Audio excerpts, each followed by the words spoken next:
ஓம் முருகா போற்றி. ஓம் சரவண பவ.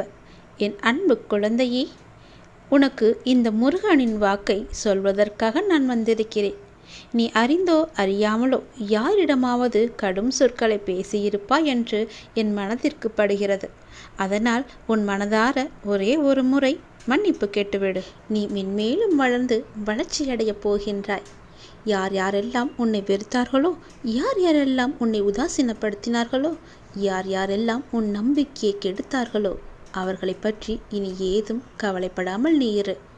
நான் இருக்கின்றேன். உனக்கு கோபம் வேண்டவே வேண்டாம். தினம் தினம் நீ வழிபடும் என்னையே திருடன், பைத்தியக்காரன், பிச்சைக்காரன், வழிபோக்கன் என்று பலரும் சொல்லவில்லையா? அதற்கு நான் பொறுமையாக இல்லையா? எனக்கும் கோபம் வரும் தானே. ஆனால் என் கோபத்தை அடக்கி கொண்டு நான் பொறுமையாக இல்லையா? நீயும் காத்திரு. உனக்கு வரும் அனைத்தையும் நான் ஏற்றுக்கொள்கிறேன். என் அனுமதி இல்லாமல் எதுவும் உனக்கு நடக்கப் போவது கிடையாது. எவரும் எதையும் நாட முடியாது. உன்னை தேடி யாராலும் வர முடியாது. கவலைப்படாதே. உன்னை தூற்றியவர்களெல்லாம் உன்னை போற்றும் காலத்தை நான் உருவாக்கி தருகிறேன். கலங்காதே. அனைத்துமே பொடி பொடியாக போகின்றது. கண்களை மூடிக்கொள்ளாதே. கண்ணை திறந்து பார். உன் முன்னால் நான் இருப்பது உனக்கு தெரியும். உன்னை சுற்றி பார். உன் சுற்றுப்புறம் எல்லாமே நான் இருப்பது உன் கண்ணுக்கு தெரியும். என் நாமத்தை உச்சரிக்கும் உன் மனம் தெளிவாக போகின்றது. இழந்ததையெல்லாம் நீ மீண்டும் பெறப்போகின்றாய். உன்னை நாடி எல்லோரும் வரும் நேரம் இது. பிரிந்தவரெல்லாம் சேரும் நேரம். காத்திரு. உனது கைகள் பல பேருக்கு உதவும் கரமாக மாறப்போகின்றது. பல பேர் உன் உதவி தேடி உன்னை நாடி வரப்போகும் நேரம் இது. என்னுடைய பக்தனுக்கு எந்த குறையும் வராமல் பார்த்து கொள்ள நான் இருக்கின்றேன். என் பக்தனுக்கு எந்த தேவைக்கும் எதுவும் பிரச்சனை இல்லாமல் நான் பார்த்து கொள்கிறேன். உன் தேவையை நிறைவேற்றும் பொறுப்பை நான் எடுத்துக்கொள்கிறேன். உன் குறைகள் அனைத்துமே தீர்ப்பதற்கு நான் உன் கூடவே இருக்கப் போகின்றேன்.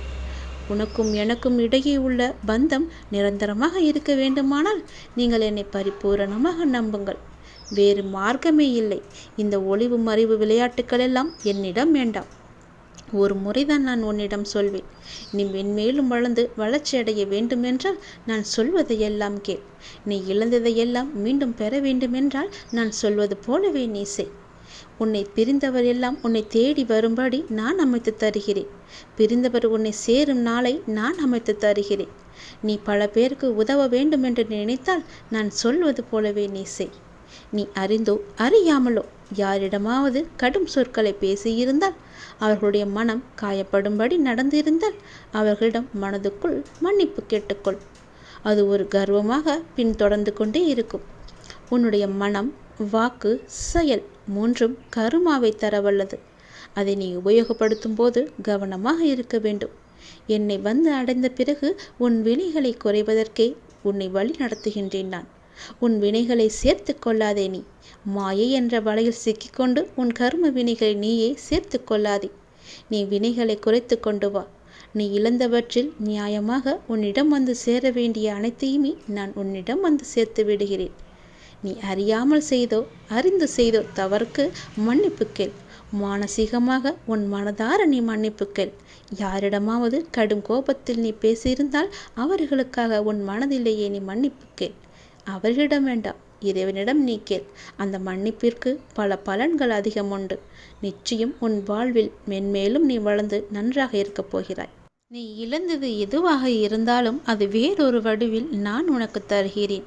இந்த முருகனின் வாக்கு நிச்சயம் பலிக்கும்.